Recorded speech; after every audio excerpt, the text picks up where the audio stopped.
Cricket কি অদ্ভুত!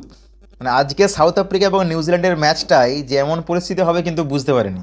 এবং এত সহজে যে সাউথ আফ্রিকার ম্যাচটা জয়ী হয়ে যাবে সেটা সত্যিই ভাবিনি। অনেকেই ভাবিনি যারা ক্রীড়াপ্রেমী আছে। কেননা এই সাউথ আফ্রিকা আফগানিস্তানের এগেনস্টে কত ফাইটিং করে কিন্তু ম্যাচটা ডবলস ওভারে গিয়ে তারপর জিতেছে। আবার এই নিউজিল্যান্ড সেই আফগানিস্তান টিমকে কিন্তু ধরাশায়ীভাবে উড়িয়ে দেয়। আজকে এইডেন মার্কারাম নিজের ক্যাপ্টেন নিজের দায়িত্ব নিয়ে কিন্তু ম্যাচ জিতিয়ে পরে উঠেছে এবং নিউজিল্যান্ডকে এক প্রকার উড়িয়ে দিল। মানে এত সহজে যে জয় পাবে 17 বল বাকি থাকতে কিন্তু সাউথ আফ্রিকা ম্যাচ জয়ী হয়ে গেছে এবং তিনটে জিতলো সাউথ আফ্রিকা এবং এটা বুঝিয়ে দিল যে আমরা টি20 ওয়ার্ল্ড কাপ 2024-এ আমরা রানার আপ তো ছিলামই এবং এবারেও কিন্তু আমরা তৈরি ফাইনালে ওঠার জন্য। সেটাই কিন্তু এক প্রকার বোঝালো। আগের ম্যাচটা আফগানিস্তানের সাথে যখন ম্যাচটা জয়ী হয়েছিল তো অনেকেই চেয়েছিল আফগানিস্তান ম্যাচটা এক কথায় বলা যেতে পারে হারতে হারতে কিন্তু ম্যাচটা জয়ী হয়েছিল সাউথ আফ্রিকা। সেটা কিন্তু আফগানিস্তান ম্যাচটা প্রায় শেষ লগ্নে এসে কিন্তু ম্যাচটা হারে এবং দারুণভাবে ফাইট দিয়েছিল আফগানিস্তান। আজকে মানে এই ব্যাটিং লাইন আপ নিউজিল্যান্ডে অবভিয়াসলি আরও রান করা উচিত ছিল। সেই জায়গাতে কিন্তু তারা ব্যর্থ।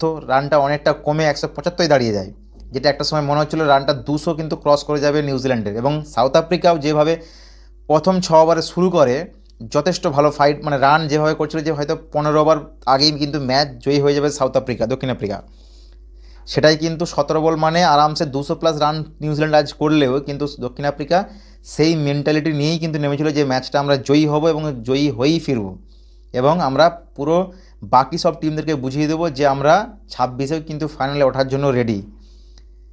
এবং সেইরকমভাবেই কিন্তু পারফরমেন্স দিল এবং নিউজিল্যান্ডের সাথে যে এতটা ইজিভাবে ম্যাচটা জিতবে মানে কোনো সময় প্রেশার ফিলই করাতে পারেনি নিউজিল্যান্ড। এবং ফিল্ডিং মিক্স এত ভালো তাবড় ব্যাটসম্যান ড্যারেল মিচেল থেকে আরম্ভ করে Rachin Ravindra, Chapman, Santner, James Neesham, Matt Henry, Finn Allen, Tim Seifert, এরকম তাবড় ব্যাটসম্যান থাকার পরেও কিন্তু আজকে সেই মতো ভালো রানের কিন্তু পাহাড় গড়তে পারেনি সাউথ আফ্রিকার সাথে।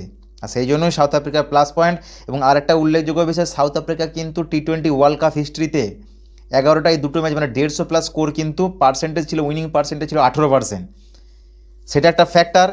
এবং আজকে যেহেতু ক্যাপ্টেন নিজে দাঁড়িয়ে থেকে সেইভাবে কিন্তু ম্যাচটা শেষ করে ফিরেছে এবং যথেষ্ট ভালো দক্ষতার সঙ্গে কিন্তু সাউথ আফ্রিকা জিতেছে। এবং নিউজিল্যান্ডের সাথে যে এত ইজিভাবে ম্যাচটা জিতবে আমার মতো অনেকেই কিন্তু আশা করেনি যে আজকে সাউথ আফ্রিকা ইজিভাবে ম্যাচটা নিউজিল্যান্ডকে হারিয়ে দিয়ে তিনটে তারা টপ মানে টেবিলের টপে গিয়ে থাকবে।